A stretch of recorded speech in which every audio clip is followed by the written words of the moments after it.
If the rigid body rotates about a fixed axis, ठीक है, तो R N dot omega zero हो जाएगा, क्योंकि उस केस में आपका आर एन क्या होगा, that will be perpendicular to omega, तो ये वाली टर्म आपकी क्या हो जाएगी, ज़ीरो हो जाएगी। तो उस केस में एल की वैल्यू आ जाएगी omega into summation M N R N square, है ना। M N R N square क्या होता है आपका, mass into distance square, moment of inertia, तो इसको हम आई बोल देंगे। Here I is equal to summation M N R N square, that is moment of inertia of rigid body about fixed axis of rotation, ठीक है। तो ये case वो हुआ जिसमें आपकी रिजिड बॉडी मूव कर रही है अबाउट फिक्स्ड एक्सिस, ठीक है, ठीक है। अब अगर सपोज आपका कोऑर्डिनेट सिस्टम फिक्स्ड है रिजिड बॉडी में, तो उस केस में हम आर एन डॉट ओमेगा को ज़ीरो नहीं ले सकते, ठीक है। तो हम इसको सॉल्व करेंगे आर एन डॉट ओमेगा को। आर एन की वैल्यू कितनी होगी कार्टेशियन कोऑर्डिनेट्स में, X N I plus Y N J plus Z N K, and omega will be omega X I plus omega Y J plus omega Z के।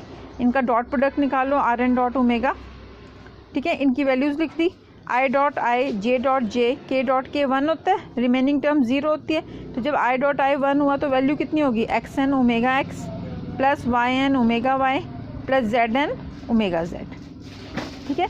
ये value किसकी आ गई, are N dot omega. अब इस are N dot omega के साथ एक और आर एन भी है, उससे भी मल्टीप्लाई करना पड़ेगा हमें, ठीक है। तो यहाँ से आपका R N into R N dot omega कितना हो गया आपका, X N I plus Y N, ये वाला आर एन को कार्टेशियन कोऑर्डिनेट्स में लिखा हमने, X N I plus Y N J plus Z N K dot X N omega X plus Y N omega Y plus Z N omega Z, ठीक है।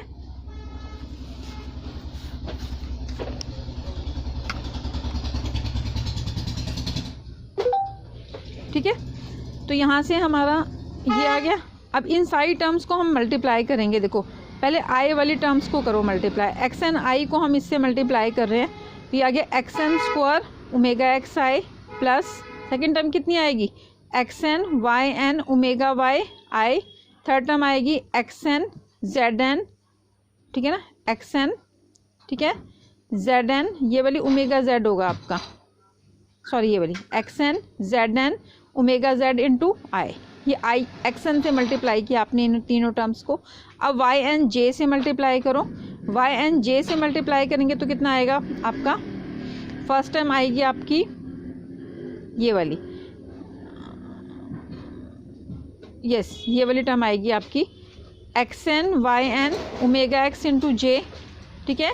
Second term कितनी आएगी, Y N square omega Y into J, third term आएगी आपकी Y N Z N, ठीक है, omega Z into J, ठीक है, प्लस अब जेड एन से मल्टीप्लाई करेंगे तो ये तीनों टर्म्स आपकी आ जाएंगी, ठीक है।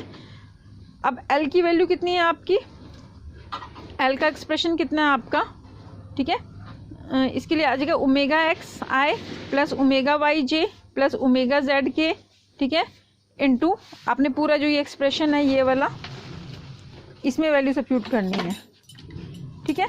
तो यहाँ से आपका आ गया omega X I plus omega Y J plus omega Z के into summation M N R N square minus summation M N, ठीक है, और आपने ये वाली सारी वैल्यू यहाँ पर सब्स्टिट्यूट कर दी, ठीक है। इसके बाद आपने क्या करना है, लेफ्ट हैंड साइड एल को लिख देना है L x I plus L Y J plus L Z के, ठीक है ना। और यह जो राइट हैंड साइड वाली टर्म्स हैं इसमें आपने आई जे और के कोफिशिएंट्स को अलग अलग सेपरेट करके लिख लेना है, ठीक है, और आई जे के कोफिशिएंट्स को कंपेयर करना है। जब आप आई के कोफिशिएंट्स को कंपेयर करेंगे तो एल एक्स कितना आ जाएगा आपका, omega X summation M N R N square minus X N square minus omega Y summation M N X N Y N minus omega Z summation M N X N Z N. Similarly L Y के coefficients को लिख देंगे हम और L Z के coefficients को लिख देंगे। अब इनको एक स्टैंडर्ड फॉर्म में लिखेंगे, हम एल एक्स को लिखेंगे omega X I x X plus omega Y x Y plus omega Z I X Z, L Y को लिखेंगे omega X I Y X plus omega Y I Y Y plus omega Z I Y Z, L Z को लिखेंगे omega X I Z X plus omega Y I Z Y plus omega Z I Z Z, ठीक है। और L की value कितनी है, L x I plus L Y J plus L Z की, ठीक है। तो एल एक्स की वैल्यू ये वाली लिख दी आपने, एल वाई की ये लिख दी और एल जेड की ये लिख दी, ठीक है। फिर आपने बता दिया जब आपने इसको और इसको कंपेयर किया यहाँ पर, तो आई एक्स एक्स कितना आया आपका, summation M N R N square minus R N square. I Y Y कितना आया आपका, ये वाला summation M N R N square minus Y N square. I Z Z कितना आया, summation M N R N square minus Z N square. ठीक है। Similarly जब आपने कंपेयर किया तो आपके पास ये I x Y, I Y X, I Z X की वैल्यू आ गई, ये I X Z, I Y Z, I Z Y की वैल्यू आ गई।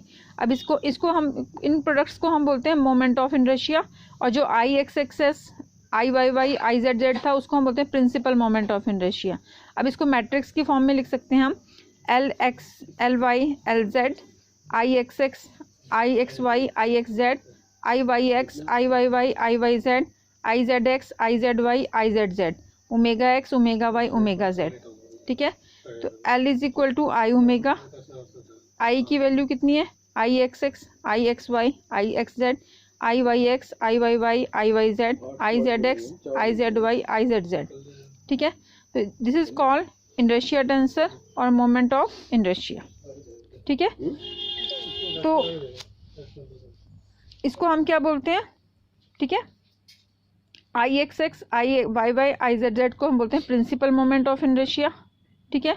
और इन I x Y I Y x y Z I Z y, इनको हम बोलते हैं प्रोडक्ट ऑफ इनर्शिया। ठीक है। अब आपको ये पता होना चाहिए कि जो आपके सेट होता है, set of mutually perpendicular axis having origin fixed in the rigid body, ठीक है, सच दैट अगर ये वाली टर्म्स हमारी ज़ीरो हो जाती हैं, ठीक है ना, तो उस केस में, ठीक है, और आपकी जो टर्म्स हैं I x x I Y Y I Z z ये नॉन ज़ीरो होती हैं, तो इनको हम बोलते हैं प्रिंसिपल एक्सिस ऑफ इनर्शिया। ठीक है। और आपकी जो I x x I Y Y I Z z जो है वो अगर ये बराबर होती हैं सॉलिड स्फीयर के लिए, तो उसको हम बोलते हैं, उस केस में हम जो रिजिड बॉडीज कंडीशन को सेटिस्फाई करती है कि ये तीनों क्वांटिटीज़ बराबर होती हैं, उसको हम बोलते हैं सिमेट्रिक टॉप। और अगर ये क्वांटिटीज़ आपकी बराबर नहीं होती तो उसको हम बोलते हैं असिमेट्रिक टॉप। ठीक है। चलो आज इतना ही करेंगे हम इसमें। Thank you.